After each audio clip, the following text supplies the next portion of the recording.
আরজিকর কাণ্ড প্রায় 1.5 মাস হতে গেল, আর এবার নরমে গরমে সরকার। একদিকে ড্যামেজ কন্ট্রোল, অন্যদিকে শাসকের চোখ রাঙানি।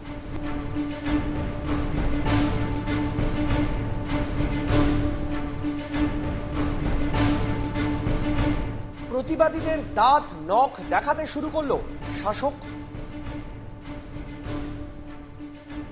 কন্যাশ্রী রূপশ্রী প্রকল্পের ফের প্রশংসা ইউনিসেফের। সোশ্যাল মিডিয়ায় জোরদার প্রচার তৃণমূল কংগ্রেসের। আরজিকর আবহে কোথাও পাল্টা প্রচারের কৌশল তৃণমূল কংগ্রেসের।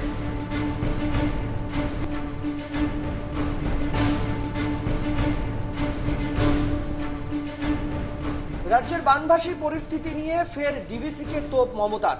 লিখলেন মোদীকে ফের চিঠি।